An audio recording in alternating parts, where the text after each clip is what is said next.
एक समय की बात है। एक छोटा सा गांव था जहां एक भिखारी रहता था। उस भिखारी का नाम माधव था। माधव रोज सुबह उठकर गांव के अलग अलग हिस्सों में भीख मांगने जाया करता था। उसका जीवन भिक्षा पर ही निर्भर था। गांव के लोग भी उसे पहचानते थे और कुछ न कुछ उसे दे दिया करते थे। माधव की एक खासियत थी, वह अपने साथ हमेशा एक छोटी सी झोली लेकर चलता था जिसमें वह कुछ अनाज के दाने रखता था। ऐसा वह इसलिए करता था क्योंकि इतने वर्षों में उसने एक बात समझी थी, अगर कोई उसकी झोली में कुछ न देखे तो उसे भीख देने में हिचकिचाते थे। अगर उसकी झोली में कुछ पहले से ही दिखे तो लोग उसे और भीख दे देते थे। ये उसकी भीख मांगने की चालाकी थी। एक दिन वह सुबह जल्दी उठकर अपने काम पर निकल पड़ा।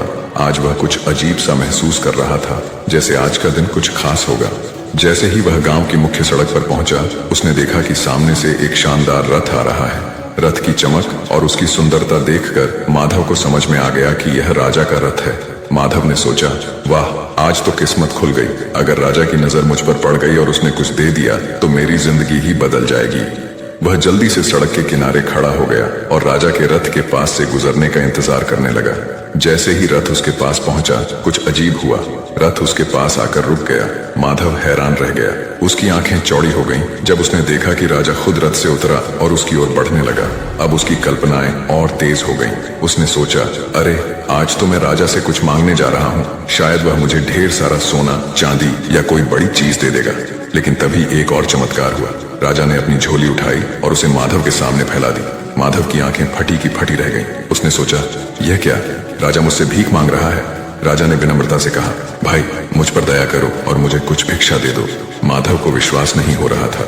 उसने सोचा, यह तो उल्टा हो गया। राजा मुझसे भीख मांग रहा है। लेकिन राजा ने उसकी ओर देखते हुए कहा, यह मेरे लिए बहुत महत्वपूर्ण है। हमारे राज्य पर एक संकट आ रहा है और राज ज्योतिषियों ने कहा है कि अगर मैं इस संकट से बचना चाहता हूँ तो मुझे पहले व्यक्ति से भीख मांगनी होगी जिसे मैं आज सुबह देखूं, और तुम वह व्यक्ति हो। कृपया मुझे कुछ दान दो। अब माधव असमंजस में था। वह सोचने लगा, क्या मैं राजा को कुछ दे दूं?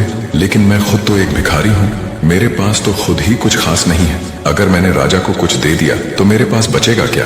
काफी सोच विचार के बाद उसने अपनी झोली से एक छोटा सा अनाज का दाना निकाला और राजा की झोली में डाल दिया। राजा ने मुस्कुराते हुए सिर झुकाया और अपनी झोली बंद कर ली। फिर वह वापस अपने रथ की ओर चला गया। माधव ने देखा कि राजा तो बिना कुछ बोले चला गया, लेकिन उसके मन में खट्टापन था। वह सोचने लगा, क्या मैंने सही किया? राजा खुद भी तो इतना अमीर है, वह मुझे कुछ मूल्यवान दे सकता था। और मन ही मन राजा को बुरा भला कहने लगा। दिन भर माधव को बहुत भिक्षा मिली। उसकी झोली में अनाज, पैसे और कपड़े भर गए, लेकिन उसके मन में एक अजीब सी बेचैनी थी। उसे राजा से मिलने का मौका मिला था और उसने उस मौके को व्यर्थ जाने दिया। शाम को जब वह घर पहुंचा, उसकी पत्नी ने उसकी ओर देखा और बोली, आज तो तुम्हारा नाम पूरे गांव में फैल गया है। लोग कह रहे हैं कि राजा ने तुमसे भीख मांगी। वाह, तुम कितने महान हो। लेकिन माधव को खुशी नहीं हुई। वह गुस्से से बोला, तुम्हें क्या पता? राजा ने मुझसे भीख मांगी थी। भला मैं राजा को क्या दे सकता था? और मैंने उसे केवल एक दाना दिया। अगर मैंने उसे ज्यादा दिया होता तो शायद मेरा और नाम होता। उसने अपनी झोली गुस्से में उठाई और उसे जमीन पर फेंक दिया।